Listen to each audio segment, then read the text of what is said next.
দোতলা বাড়ি, জমি জমা, গবাদি পশু সব কিছুই ছিল।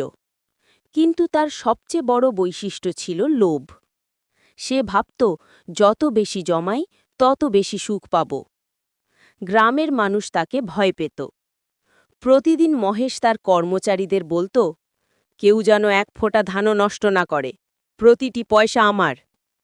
বৃষ্টির দিনে কৃষকদের ঘর ভেঙে গেলেও সে তাদের সাহায্য করত না, বরং উল্টো বলত, ঋণ নিলে সুদ দিতে হবে। একদিন ভয়ানক ঘটনা ঘটল। হঠাৎ এক রাতে নদীর পানি ভয়াবহভাবে বাড়তে লাগল। বন্যা এসে গ্রাম ভাসিয়ে দিল। কৃষকদের ঘর, গরু সবই ডুবে গেল।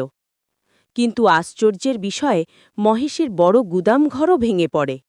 তার সোনার বাক্স, চাল, গম সব ভেসে যেতে শুরু করল। মহেশ দোতলা বাড়ির ছাদে বসে অন্ধকারে চিৎকার করছিল, দয়া করে কেউ আমাকে সাহায্য করো। কিন্তু কেউ আসছিল না, কারণ সে কখনো কাউকে সাহায্য করেনি। অবশেষে এক দরিদ্র ছেলে তাকে বাঁচাল। রাহুল নামের এক দরিদ্র ছেলেকে সে আগে তাড়িয়ে দিয়েছিল, কিন্তু সেই রাহুলই বাঁশের ভেলায় ভেসে এসে বলল, চাচা উঠুন, জীবন টাকা থেকে বড়। মহেশ লজ্জায় মাথা নিচু করে ভেলায় উঠল।